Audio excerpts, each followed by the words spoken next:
10, 9, 8, 7, 6, 5, 4, 3, 2, 1. Welcome to The Data's Fuzzy, stories of the life and times of Tony Benge.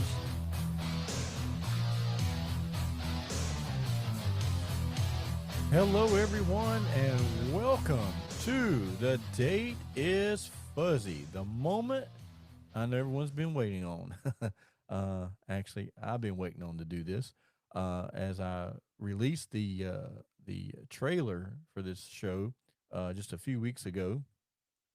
And I had lots of friends and family reach out and say, "Hey, man, I want to be on that show too." So in the upcoming weeks, I will be adding, some guests, and we'll be talking about my life, which is basically what this podcast is about. Hopefully, this show will make you laugh, maybe make you cry, maybe make you go, "Man, this guy's nuts." Who knows?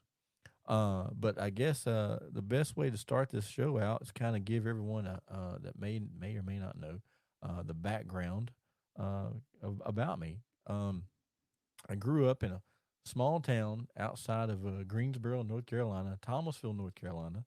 Um, my parents moved there when I was maybe 2 or 3 years old, and that's kind of where I stayed at until I was almost 40 years old. So I planted half my life almost there in Thomasville, and man, as a small kid, I had dreams. I had big dreams. First started out when I was a little small kid. I wanted to be a movie star, and then I guess when I was about 9 or 10 years old, my uncles and my dad turned me on to professional wrestling, and I was hooked. And as you know, most of you know, um, I'm still wrestling, but wrestled for over 30 years. Got to wrestle a lot of my childhood heroes. Got to meet a lot of my heroes. When I was a small kid, 8 or 9, 10 years old, first got turned into wrestling, or turned on to wrestling, I should say.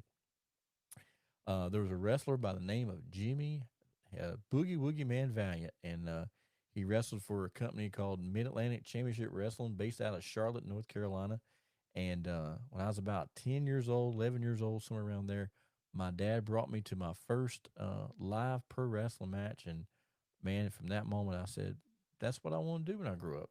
And I can remember, um, Jimmy Valiant he would wear a bandana on his head, and he would come to the ring to the song "Boy from New York City," and I would conjure up my aunts or my uncles to buy me a bandana, and I would try to tie it like Jimmy Valiant, and man, I would run through the house dropping boogie woogie elbows on the family, the neighborhood kids, you name it. Man, I was so obsessed with pro wrestling. And then fast forward, I'm going to getting into high school, and I get into music, and it's kind of crazy. Uh, I guess when I was about 8 years old, my mother bought me my first drum set, and she wanted me to play drums at church. So I would watch the drummer at church and see how he played the drums, and how he hit the. And so I was pretty lucky. I become a picking up on playing drums, and never had a lesson in my life. Like I can't even now. I can't read music. But if I can listen to it a couple of times, it's like almost like it just comes to me, and I can figure it out. And like, okay, that's how you play that. But uh, but early on, when I realized I was talented when it come to drums, I was in high school, and one of my best friends, and through this podcast, you're going to meet a lot of people that a lot of character. I say characters, but they're not characters; they're real people. But people that I grew up with, and so this guy, his name's Steve, and so me and Steve and my friend Wayne and his brother and Steve's brother Jason, we were kind of like the, if you follow wrestling, you had the four horsemen. Well, that's kind of what we were. We were kind of like the four horsemen. But anyway, getting back to my story about the drums. Another friend of mine, I was in class one day, and I was like, "Man, I really want to get a drum set." And he goes, "Hey, I got one for sale." And I'm like, really? He goes, yeah. I mean, it's not nothing fancy, but I'll sell it to you. And I'm like, okay, well, how much? He told me. And so I said, well, let me go home and talk to my mom, and I'll call you. So I went home and told mom. She's like, yeah, sure, if that's what you want. I'm like, yeah. So anyway, I called the other guy. His name was Jason as well. I said, yeah, Jason. Mom says I can have the drums, so bring them on over. So he's okay. Yeah, I'll be there in a couple of hours. He brought them over, and I set them up, and I called my friend Steve, who lived next door to me. I said, Steve, come over here, man. I got this drum set. I want to try to make it sound like Tommy Lee from Motley Crue. So he comes over, and we, I had this huge stereo in my room. We're talking like early '90s, where everybody had a stereo that was bigger than their bedroom, and that's kind of my case. But it was funny because I got this drum set. Well, then I'm like, man, there's no room for my bed, so I ended up taking my bed out of my bedroom and put it, put together this drum set with this massive stereo. Um, but my parents gave me this rule I had to follow. I only got 1 hour a day to play these drums because they would go outside or they would leave because they didn't want to hear them. So for 1 hour I could jam out. So I remember calling Steve and say, "Hey, my parents said I could play my drums. Come on over. I want you to check it out and tell me how I'm doing." And so I remember I put in "Looks That Kill" by Motley Crue, and I start playing the drum part, the drums to that song.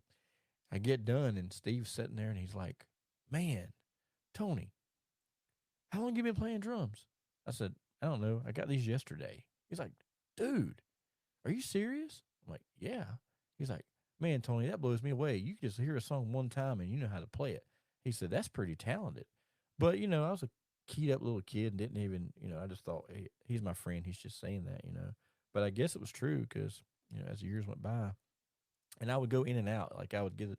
Like I had that drum set from Jason. I sold it, and I went to a music store and bought another set and a bigger set. And then when I was, and I guess that was 16 years old.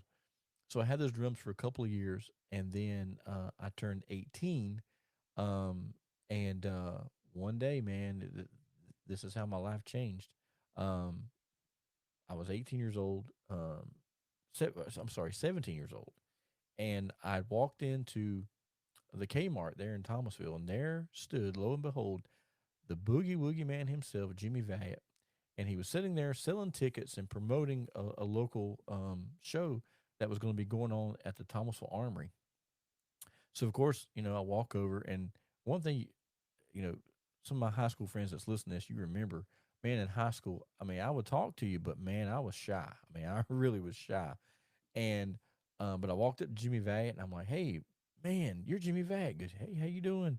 I was like, "Man, when I was a little kid, you were my favorite wrestler." And he says, "Oh, I can tell you got good taste." And he laughed. And I said, "Man," I said, "I've always wanted to be a pro wrestler. What I got to do to be a wrestler?" And he wrote down his phone number. And man, I thought at that point I was a superstar, even though I hadn't even gotten the ring. Didn't know anything about it, but man, I was excited. I ran home and told my parents. I was like, "Hey, you ain't gonna believe this. I just met Jimmy Valiant." And my dad goes, "The Boogie Woogie Man?" I said, "Yeah, Dad. He was down there selling tickets for a show. They're going to have at the Armory." I said, "And guess what? He gave me his phone number." And my dad said, "Oh, come on." I said, "No, really, Dad." I said, "He has a wrestling school, and he's going to teach me how to wrestle." And my dad's like, "What?" I was like, "Yeah, Dad." I said, "I'm not going to go to college. I'm going to go be a pro wrestler, and I'm going to be more famous than Ric Flair." Like I said earlier when the show started, I had big dreams as a kid. And that was a really big dream. Like I said early on in my life, I want to be a movie star, then I want to be a rock star, then I want to be a pro wrestler, and I kind of got to do all three over the years. And I'll get more into the movie thing later on, but I want to kind of touch a little bit more on the wrestling thing.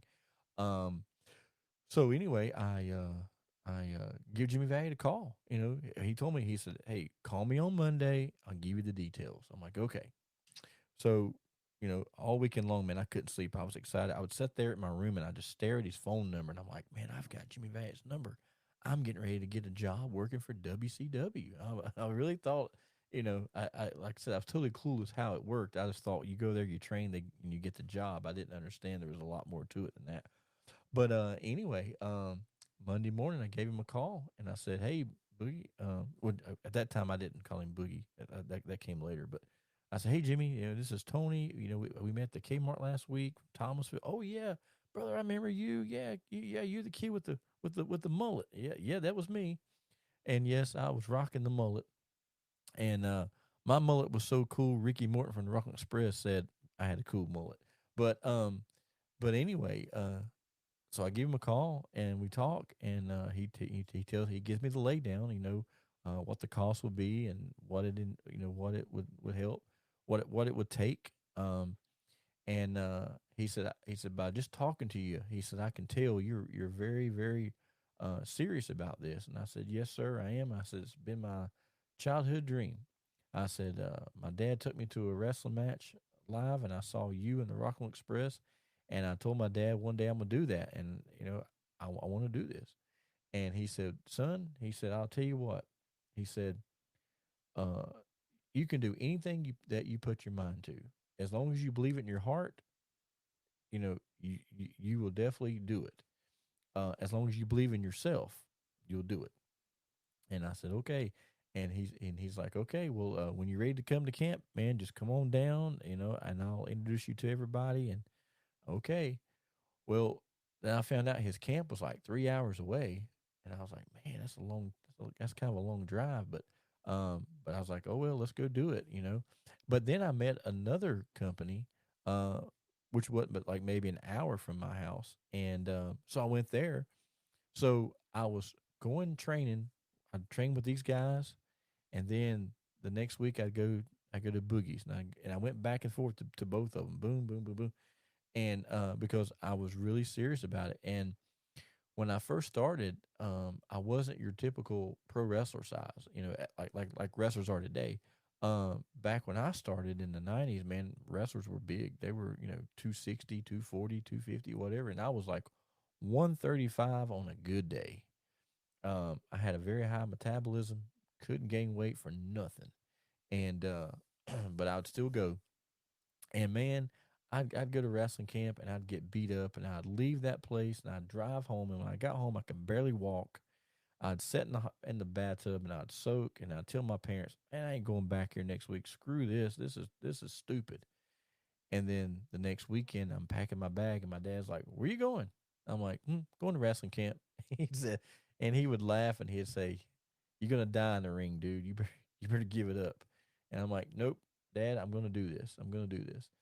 And so as the years went by, lo and behold, one day, man, I'm traveling the roads with Jimmy Valiant, and then I end up buying my own wrestling company, and I promoted shows for several years, and pretty much was married to pro wrestling for the last 30 some years. And so my message here on this podcast is, if you have a dream, don't give up on it. Doesn't matter who believes in you, who don't believe in you, as long as you believe in yourself, it'll happen. Because let me tell you, um, I don't think very many people believed in me. As a matter of fact, one of the camps I went to, one of the first camps, I was the smallest guy there. And I was the guy that they would beat the crap out of. Literally, like they were trying to run me off. And when that camp started, I think there might have been maybe 15 of us, 15 or 12 or 15 of us, right? Um, Two of the guys were football players, uh, which were much bigger than me. And one of them was my cousin, and he and I were about the same size. And and then one guy was like 400 pounds. And at the end of the day, and when the camp was over, do you know who was left? Me, my cousin, and the big guy. Uh, you know, which was the three that everyone said would be the first ones to quit were the ones that lasted to the end. And then a crazy story, or more crazy story than that, a couple of years, I guess about a year ago, I was on a show with that same big guy. His name's Donnie. And Donnie and I were talking, and he said, "Brother, you remember back in 92 when we started?" I said, "Yeah." He said, "You and I were the two that everybody said wouldn't make it." I said, "Yeah, because all of them done quit, got married, whatever, they're gone, and we're still here." I said, "Yep, we sure are." And so, like I said, it goes back to when you have a dream, if that dream is really important to you and that's something that you really, really want to do, you're going to do it. You're going to do it. But I mean, over the years, I did have a few people that did believe in me. Um, and, so, I would go to camp. I had this cousin, his name was Mike, and, Mike was funny, but Mike's really the one that pushed me. Because my parents were like, my dad was just like, son, you're gonna get hurt. You need to quit. Mom was the same way. She's like, you you you need to not do this wrestling stuff. You're gonna get hurt. Them wrestlers are gonna beat you up. They're gonna bust you. She was always worried about me getting my head busted open and bleeding. That's what she always worried about. Of course, I never told mom and dad the secrets until later on in the years. But at the beginning, I would tell them, "Oh, it's real, Mom. Wrestling's real. There ain't nothing fake about it." I tell my dad, "Dad, I know you used to tell me, I said, that stuff's fake." I said, "But Dad, it's not. It's real. I mean, they're tough." So my parents really thought I was, doing the deal, and but my cousin Mike, he would go with me to some of these wrestling camps, and he would drive me there. And I can remember a few times going, "Man, Mike, I can't do this, man. I quit. I gotta quit." And he's like, "No, you can't." He said, "You know why?" I said, "Why?" He goes, "Because you're a binge." I'm like, "And?" He goes, "Binges don't quit." He said, "We fight till the end." And he said, "This has been your dream, and you're gonna do it." And I remember when I first started wrestling, I was like, well, again, I had this thought in my mind that I was going to be or I was famous or whatever, and I didn't want anybody knowing my real name or anything like that. So I had to come up with a stage name, and I was like, man, I was stuck because I couldn't think of anything. I was going over some of my music that I liked, and I liked Motley Crue. So I thought, well, I could call myself Dr. Feelgood. I'm like, no, that sounds cheesy. I'm not gonna do that one. Then I thought, oh yeah, I got a good one. Kiss. I like Kiss, and they have a song called Doctor Love. That. I thought that'd be my image. I'll be like every girl's dream, and with my mullet floating in the air, and call me Doctor Love, and girls come on over. But I was again too shy, so that wasn't working. So I had a favorite wrestler named Beautiful Bobby. He was a member of the Midnight Express, and as the weeks to come in my other podcast, I'll tell you more stories about how me and Bobby become friends. But again, this is pretty amazing stuff that I'm going to share. But but I'm telling Mike, I'm like, man, I'm stuck. I don't know what I'm going to call myself, And he's like, well, who's your favorite wrestlers? I'm like, well, I like Ric Flair. I like Midnight Express, like Rock Express, Jimmy Valiant. And he's like, He says, well, how about this? If Beautiful Bobby is Beautiful Bobby, so BB, then you should have like something like TT, like something Tony. And I said, yeah. I said, I don't know. I said, well, Terrible Tony. He goes, nah, that ain't it. I'm like, huh. We're riding in the car and we're still trying to come up with a name and I had to do it kind of quick because now I'm getting ready to have my first match in 2 weeks and I didn't have my name yet. And so he goes, I got it. Terrific Tony. That'll be it. Terrific Tony. Like you got Beautiful Bobby, Terrific Tony. He said that way, if you guys are ever a tag team of the midnight, if you guys ever become a tag team and you get to tag with Bobby, maybe you guys can be the new Midnight Express. It could be Terrific Tony and Beautiful Bobby, or Beautiful Bobby and Terrific Tony. Because there you go. It sounds pretty cool. I said, yeah, I like that. So for the next 20 some years, I was just Terrific Tony. That was my name, and even now to this day, Boogie still calls me terrific when he calls me, or talks to me. He'll either call me terrific or he'll call me Tone, which is what most people call me anyway. But just pretty amazing. But yeah, my cousin Mike, man, he pushed me, and um, sadly enough, he passed away a few years ago, and I miss him every day. And I think about him, and I have a ring jacket that I wear to the ring, and I have a little memory patch on it, in memory of Mike. Because every time I walk to the ring, I'm like, he's the reason I got to do this. So I've got to, I've got to keep his name going. So I figured the best way to do that is have his name on my ring jacket. On my ring jacket, I have his name, I have my mom's name, and I have my dad's name. They're all three are gone now, and all three of them were very important to me. So that's kind of like my tribute. But I don't want to get sappy on this first show. Just wanted to touch base, basically talk about Mike and explain how he got me on my journey of being a professional wrestler. Uh, Now, I guess what I want to do is uh, kind of venture out, and I've talked about the wrestling thing. I've had a lot of crazy jobs over the years, and so the wrestling was my dream. I call it the dream job, although it wasn't the dream job that paid money, because you had to do it a long time, get noticed, get booked to go, have your tryouts for the bigger companies. And unfortunately, I didn't have the look. I had the talent, I had the drive, but I didn't have the look that WCW or WWE wanted. Um, I did get offered, a tryout to be a referee, and I said, "Heck no! I want to be a wrestler. If I can't be a wrestler, I'm not doing it." Man, joke was on me on that one, because I probably could have, done a lot better than I did. But I'm a firm believer everything in life happens the way it's supposed to happen. You just got to get on that road, and you gotta ride that road out. So, but anyway, so that was my first uh, touch, I guess, with stardom. As the years went by, I got to wrestle a lot of my childhood heroes, and I can remember finally standing in the ring against the Rock and Roll Express. Uh, the first time I wrestled Ricky Morton, and I remember now this is a funny story.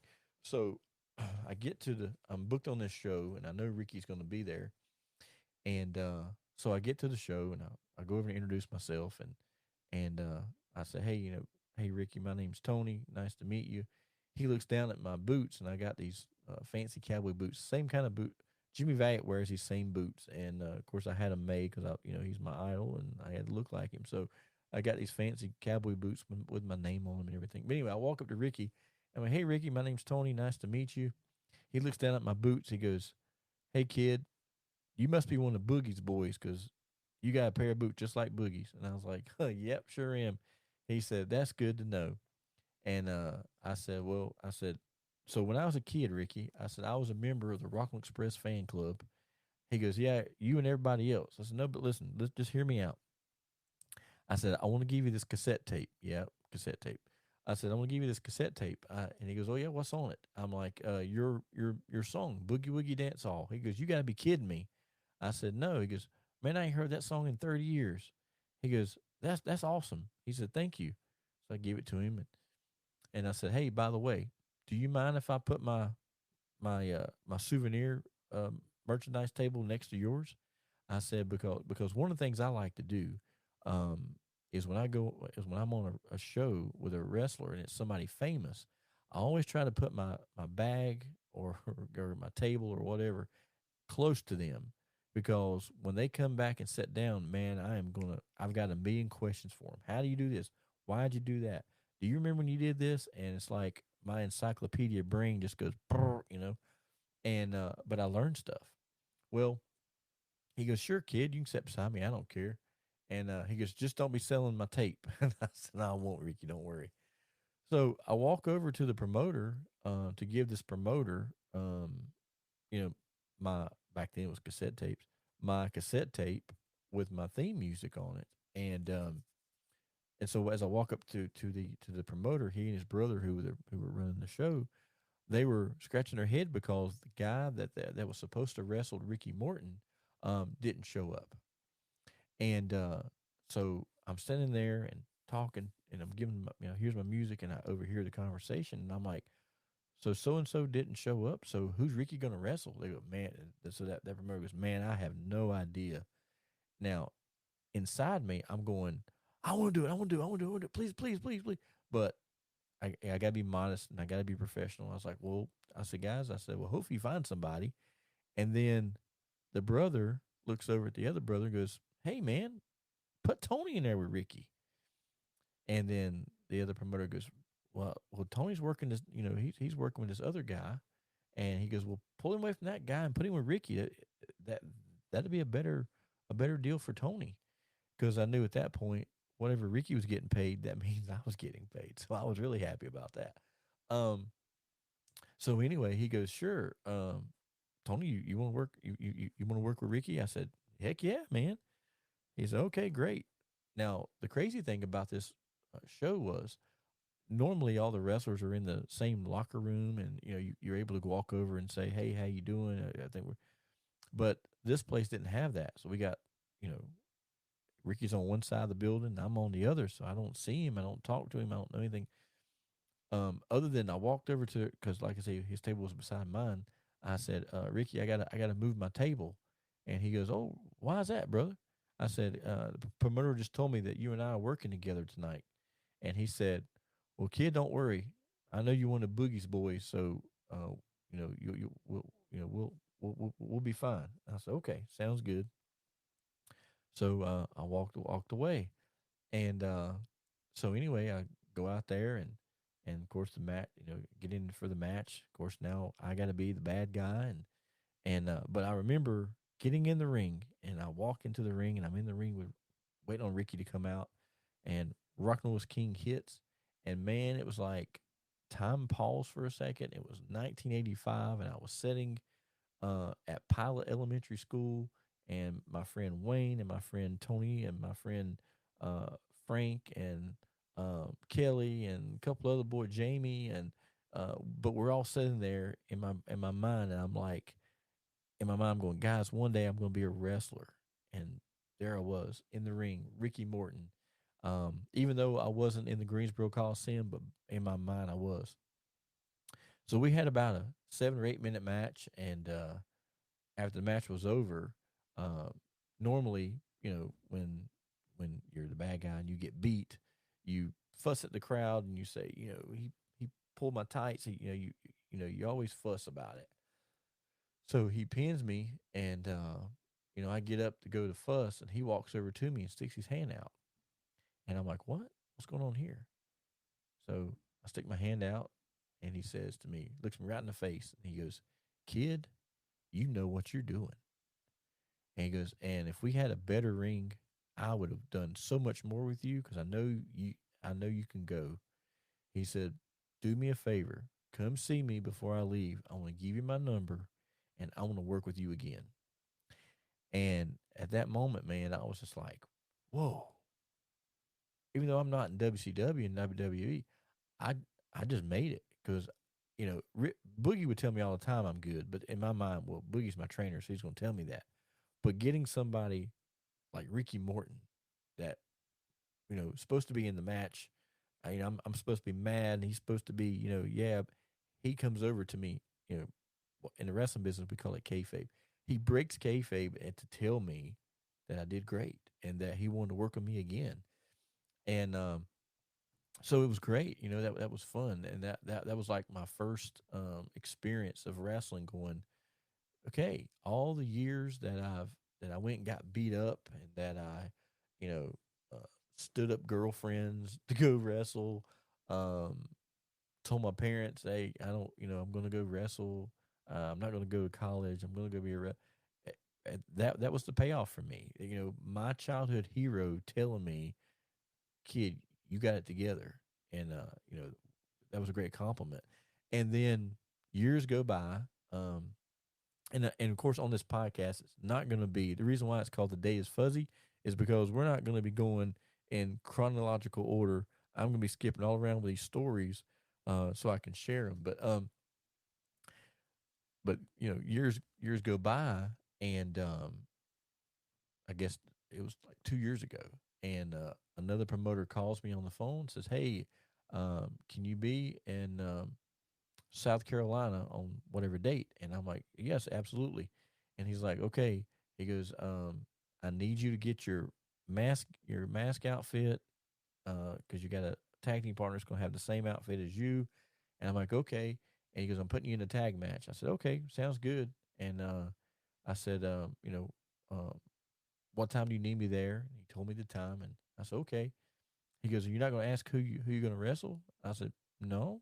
I said, I figure I'll find out when I get there. He goes, well, I thought you might want to know before you get there, so that you can prepare. And I'm thinking, well, what's this guy talking about? I've been wrestling almost 30 years. I think I know what I'm doing at this point. And I said, well, sure, tell me. And he says, the Rock and Roll Express. And man, my heart stopped. I was like, do what? He said, yep. He said, I'm going to put you in the main event, and it's going to be a huge show. Also on that show, we're going to have Magnum TA, the Russian Nightmare, Nikita Koloff is going to be there as well. And I'm like, you got to be kidding me. And he goes, nope. And he said, congratulations. He said, so I'll see you there. I'm like, I'll be there. And man, let me tell you what, when I wrestled Ricky the first time and he told me I made it, I thought, man, this is it. But man, when I got to that building, I was so nervous. I've never been nervous for a match. Never. Like, I mean, I've always been nervous, but you know what I mean? Like to the point where I couldn't sleep, I couldn't eat, I was pacing. I just, my nerves were going crazy. And for like the next 2 weeks. And so I got to get to the building early. So I get to the building and I'm start walking around. I'm like, okay, where's Ricky and Robert's dressing room? Because I want to dress in the same dressing room as them because I want to pick their brain. And I don't know if I can do this. And I'm scared and blah, blah, blah, blah. So I get there, walk into the building, and I find Robert first. So walk over, introduce myself. Hey, Robert, and I said, yeah. And he says, I said, yeah, me and my partner, I said, we're working with you and Ricky tonight. He said, oh, great. He goes, listen, it's going to be an easy match. We're going to have fun, Okay. And then Ricky comes in and Robert goes, Rick, um, this is one of the kids we're going to work. And Ricky's like, brother, Tony. And so he gets all excited. He said, Robert, man, Tony is, man, wait till you get in the ring with Tony, man. He knows what he's doing. He's a one of Boogie's boys, so he knows what he's doing. And Robert goes, "Oh well, we ain't got to call nothing back here. We'll call it all in the ring, And calling it is kind of going over the match. And he says, "Well, we'll call it out there." And so okay, and so then Robert comes over to me. He goes, "Hey, listen," he said, "The whole match, you and me are together." And I said, okay. He goes, and Ricky and your partner will stay together. I'm like, okay. And he goes, and this will be our finish. I said, okay, sounds good to me. And he goes, all right. He said, but take them bumps out there easy on me. He said, I'm an old man. And he starts laughing. And I told him, I said, Robert, don't worry. I said, Boogie taught me well. I said, we got 20 other guys taking bumps. We ain't got to take any. He said, I like the way you think. And so anyway, we get out there and we do this match. But so you can hear myself. So when I go to the ring, me and my partner, we go to the ring and I'm making the crowd mad. They're hating me. And I'm in the corner. And man, as soon as their music started, as soon as I heard the drum of Rock and Roll's King, man, I am standing in that ring. And I've never told this story before. But I'm standing in the ring and I was glad I had a mask on. Because man, I was crying like a baby. Because I was like, for the 30 years of dreaming to be a pro wrestler, to you know, talking to my parents and saying, "Hey, I want to be a wrestler. I want to be a wrestler." And at that time, my dad had, he was gone. He had passed away. But I was in the ring, and Ricky and Robert was coming down, and all I could see was even though I was in a pretty good sized school. It was a good sized gym, but in my mind, they were coming down the aisle of the Greensboro Coliseum because even the people were rushing up to them, just like they did in the old days at the Greensboro Coliseum. And if you were if you're in your 40s now or 50s, and your parents took you to the Greensboro Coliseum or the Charlotte Coliseum to see the Rock and Roll Express, you know exactly what I'm talking about. When they would come out, the crowd would just descend on them. They rip their shirts off, pull out their hair, yanking at the bandanas, and it would take them 20 minutes to get to the ring. Jim Cornette used to always say, "Hey, Ricky Morton and Robert Gibson had more sex going to the ring than they did when they got out of the ring," because I'm telling you, the girls loved them. And but man, when they when they got in the ring, I was just like, man, this right here. I don't do drugs, I don't drink, but I'm sure whatever that feels like, that was me in that moment, man. I had this adrenaline rush, and I look out in the crowd, and my two kids are out there, and I'm just like, Circle of Life is a crazy thing, man. Because my dad would bring me to the Greensboro Coliseum to see the Rockland Express, but now my kids are watching me wrestle the Rockland Express, and I was like, man, if I never have another match, I'm good. I am really good, and that was probably that's probably still to this day the highlight of my wrestling career. Like I've done some cool things in wrestling, but that's got to be the coolest, man. I mean, getting to wrestle your childhood heroes in front of a sold out building with your kids watching you. And it was funny too because I'm me and my partner were the bad guys, and Ricky and Robert were the good guys, and the crowd's cheering them. And then all of a sudden, I hear my son, and he's like, "Go, Dad! Rock and roll sucks." And it's like my kid's the only kid in here that's saying rock and roll sucks. Everybody else is cheering for him, um, but it was a really cool moment, and that's one of my, like I said, the highlight of my wrestling career. Um, Now I want to change the story a little bit because again, this podcast is going to be several stories, several episodes, but this one I just kind of want to give, the I guess you call it the meat and potatoes of what this podcast is going to be about as we travel um, through the weeks. The other thing like I said, I wanted to do was be a movie star. Um, I remember when I was a small kid, like 8 years old, 9 years old, man, the Dukes of Hazard, Chips, Knight Rider, um, man, Dallas, all those shows that used to come on that was great.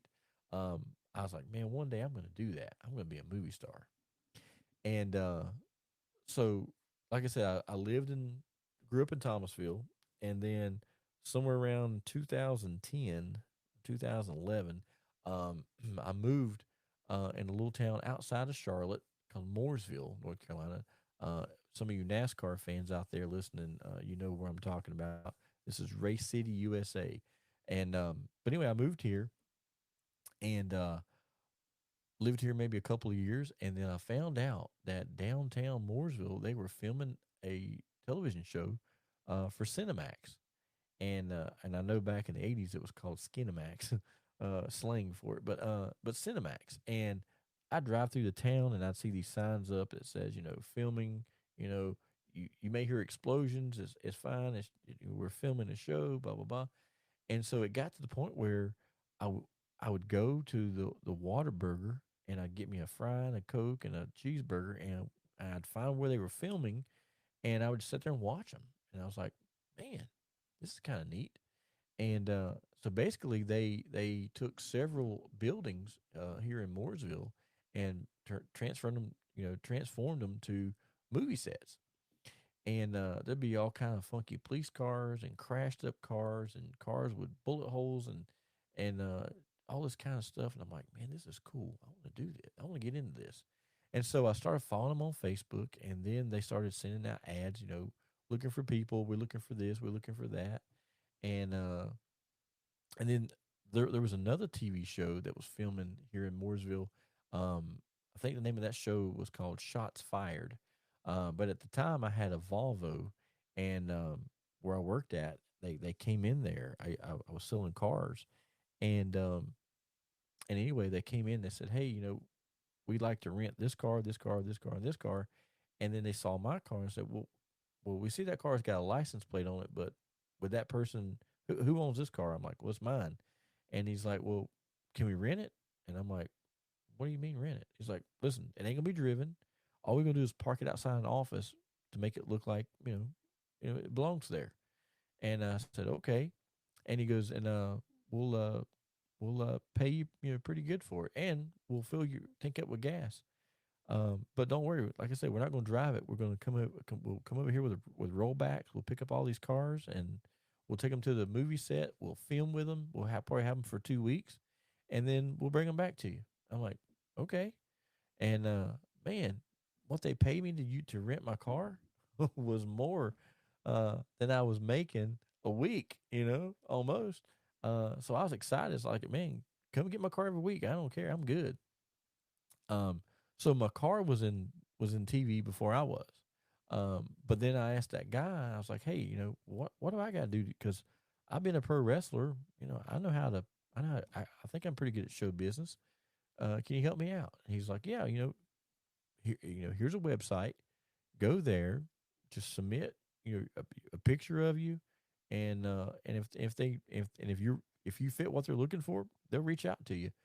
And man, I thought somebody was pulling a joke on me one day. I get this email, and it's from the company, and they're like, hey, we're going to be filming on this day. Uh, if you can make it, email us back, and we'll get you on the list. I'm like, somebody's pulling my chain. This can't be real. And so, but I answered the email anyway, and lo and behold, they go, "Yep, we want you here on this day. Um, be here at 4 o'clock in the afternoon, but get here at 3:30, so you can do your paperwork." And you know, this is you know like this right here is what you're going to be doing, or is the scene. So we'll have clothes here, but if you have your own clothes that you rather wear, you know, bring like a couple outfits with you in case we don't like what you have on. So I'm thinking to myself, I find out the scene's going to be like an underground fight club, and I'm thinking everybody's going to be wearing black, and it goes back to when I was a wrestler or going through wrestling training with Jimmy Valiant, and he told me, he said, if everybody's wearing blue, wear wear black. If everybody's wearing black, wear red. If everybody's wearing red, in other words, be different. Be different than what everybody else is. That way you stand out. So I thought to myself, all right. So I go to some stores and I'm thinking, okay, so underground fight club. So I got to kind of look, rough around the edges. Um, so I walked in the store and I see this T-shirt and it's white, but it's got like these skulls on it that are like black, but they kind of change. They kind of holographic, and I'm like, oh, this shirt would be perfect. It's white.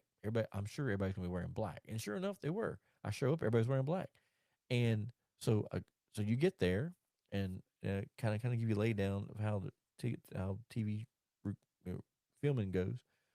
I showed up at 3 o'clock, go through the long line, give them my information, my license, my social security card, and fill out all the paperwork for the taxes. And then I go give them to the lady, and then they have you walk in this room, and they look at you, and they measure you with this camera to kind of see how tall you are, how wide you are. They make you turn all different kind of ways. And I come in, and the lady goes, "You can take your," because I had my other clothes in my hand, but I had that white shirt on with the skulls. And she's like, "You can take all those other clothes to your car because I love the white shirt because everybody's wearing black. I love the white shirt." I'm like, "Okay, cool." She says, um, "Go over there and get you some breakfast. And when you get done with breakfast, go over there to that door and tell them your name, and they'll tell you what you're doing." I'm like, "Okay." I walk away. I'm like, "Wait a minute. Did she just say breakfast? It's 4 o'clock in the afternoon. It's dinner time to me." And so I walk over and I walk over and get my breakfast. And sure enough, it's like a breakfast buffet, sausage, eggs, grits, the whole nine. And so I eat a little bit. So I'm like, if I'm gonna be filming, I don't want to eat a whole lot of eggs or bacon because you know what that can do to you. Um, so I get that. I walk over to the door and tell the lady, I said, "Hey, my name's Tony. The lady told me to come see you." And she's like, "Oh yeah, we're putting you in the front of the line." I'm like, "Front of the line?" She's like, "Yeah, you're going to be right in front of the stars." I'm like, wait a minute. There's going to be stars here? And she's like, "Yeah." She said, "The episode that we're filming tonight is the most important episode of this show." Now, the name of the show, if you guys want to go back and look at it, it was a really good show. It was on Cinemax. It was called Banshee, Banshee. And basically, the show was about this guy who was like a diamond thief. And he went to prison. And as he got out of prison, he was, you know, going to this town. The bad guys kill the new sheriff coming into town, so he kills the two bad guys, takes the sheriff's identity, goes into this town, and still is like a diamond thief, but he's now pretending to be the sheriff. So he's like the good guy and the bad guy at the same time. It's a neat show. It's kind of graphic, but like I said, it's still a pretty good show. Um, And if you go watch season 2, the season finale, you will see yours truly standing there in my white shirt with my eagles on, or my skulls on it.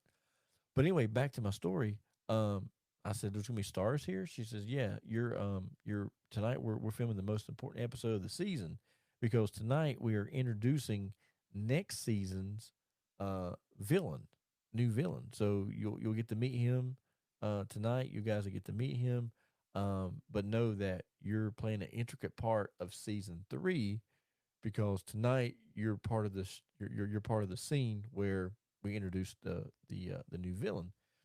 Okay, great. I can't wait. This is cool. And then comes the important part. You got to sign this disclaimer that you won't talk to your friends, your family, your post on Facebook. You can't do nothing. You can't tell anybody anything you did other than I went and I filmed a show, but you can't talk. You can't say anything about it. If you did, you could be sued. So I go, okay, this is pretty serious. Well, you know me, I like to talk. um, so it was hard for me to tell anybody what I did, but I held it in. Um, they let us keep our cell phones, but if we were caught videoing, taking pictures, then we would immediately get escorted off premises and get blackballed from being able to be in any more episodes.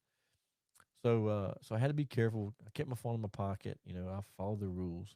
But the scene was really cool because, like I said, it was an underground fight club, and so I get there and they hand me this big wad of cash, and then they hand me a red Solo cup, and like pretend you got drink, you got beer in this cup, and you're betting on this guy to win this fight. And so she says, and remember I told you that you're gonna be in the front. Yeah. Okay. Well, you're also gonna be part of the special effects. I'm like, oh yeah, what's that? And she's like, well, we're gonna put we're, like on the floor there will be feet prints. It's very important. You have to put your feet in those feet prints, and you can't get outside of those boxes. You can't move your feet outside of those lines. You have to remain still.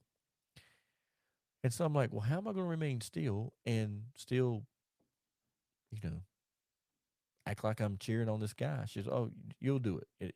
You have to do it. I'm like, but I'm confused why my feet have to stand still. She said because we're taping all the uh, the uh, um, the blood pipe. Basically, what it was like a PVC pipe, and so that PVC pipe was going to go under my shoe because the stars were going to be right there in front of me, and so the line would go like under my leg, across my shoe, then up this guy's back into his wig they that they put on him because the star the new villain was going to be elbowing him in the head, busting his head open with blood splattering everywhere. And she says, I'm sorry, but your shirt may or may not get ruined. And I said, if it does, it does. No big deal. She's okay. I just want to let you know that. And I was like, all right. And so, but it was so cool, man. It was like they would come through, they would film the people fighting, and then they would walk away, and then they would tell us they're not there, but pretend they're there, and you cheer, and but they came over and they put this stuff on my face, and then they squirted me with water, and it was like I was sweating because in that building it was chilly, but they would spray the stuff on your head and squirt water, and it would beat up and look like you're sweating and you're like really into this fight, and then every time they'd say cut, all these people would just run in, and each time they have something different. They might have cookies and Gatorade. The next time they might have uh, a big bottle of water. But literally, they would come in and they would tell you, you've got 15 seconds to eat this. You got 20 seconds. You got 2 minutes. You got 3 minutes. You got 5 minutes. They would give you a time frame, and you like, man, you had to like suck it down because like and they had it down pat because like they'd have one guy or a couple guys would come in and hand the stuff to you, and then two other guys would come when the time was up with trash cans, trash bags for you to throw your stuff in. And but they kept you hydrated, they kept you fed, and then about 1 o'clock in the morning, they said, "Cut, okay." No, I'm sorry. It was probably about 10 o'clock. It was 10 o'clock. So 10 to 12. So 10 o'clock, we stopped filming, and they said, "Okay, we're going to lunch now. You guys have a buffet down here to eat." And so we go over there, and so we're all eating, and I look across the way, and I see this trailer, and I'm like, "Well, let me see what's going on over here." So I walk over there, and this guy's like, so over there where we're at, they're feeding us like chicken, and it was like grilled chicken, a salad, some vegetables, some cookies, and tea. But this other trailer had filet mignon, baked potato, and so I just walk over there because I'm thinking, well, if you don't eat there, you eat here, right?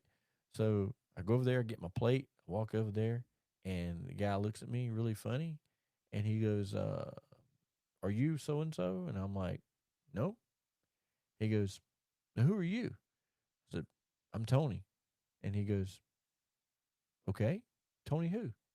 Tell him, and he's like, "Are you like the extras? Or are you in the fight scene?" I'm like, "Well, I'm in the fight scene." He goes, "Oh, but but look, can I see your badge?" Because we all had these badges. "Well, can I see your badge?" And I'm like, "Well, sure." Show my badge. He goes, "Oh, right there. See, it says you're an extra." And I'm like, "Yeah, but I'm in the scene because they're taping the blood to my feet." And he starts laughing. He goes, "No, you're an extra." He goes, "This food is for the stars and the producers. This isn't for you." And I was like, "Oh well, I like steak." And he goes, "Yeah, we all do." And I said, "Well, sorry, I'm not trying to get myself in trouble." He started laughing. He goes, "No, that's," he said, "You walked over here like you owned the place. I assumed I wasn't sure, but you know." So that was kind of neat. And then we go back and we filmed the same scene over and over and over and over. And I learned what that old saying about movies was. It's called "hurry up and wait" because there was a lot of that going on. So finally, about 3 a.m., I am done. I am about to fall asleep. I'm I'm just you know how you know that feeling like when you're tired, you feel like you're gonna throw up, and that's kind of how I felt. Like I was like, I'm done. I can't do this anymore. So we wrapped up at like 3 a.m., maybe 4, and went home. And then, a month later, I got a nice fat paycheck in the mail, and and then I got added to their list of people that they would call in, and they did call me back a couple years later, but unfortunately, I had a job to where they wanted me for 3 days, and I couldn't take off for 3 days, so I wasn't able. So that pretty much ended my movie. My movie career. So it was cut short, but the wrestling career is still going, man. I'm still hanging in there. Um, but again, back to this show, the starting of the show. Like I said, if you have dreams, man, they're going to come true if you believe in them and you believe in yourself. Um, Nobody else is going to make your dreams come true but yourself. You're in control, and it really depends on how hard that or not hard, but how bad you want that dream to happen, and it will definitely happen. You just got to believe in yourself and surround yourself with people that believe in you as well, and have a great support system because I think everybody needs that. It's very important. Um, but that's kind of like that's pretty much my entertainment side of my life. Um, Being a pro wrestler, being in my mind a movie star, but I was really an extra.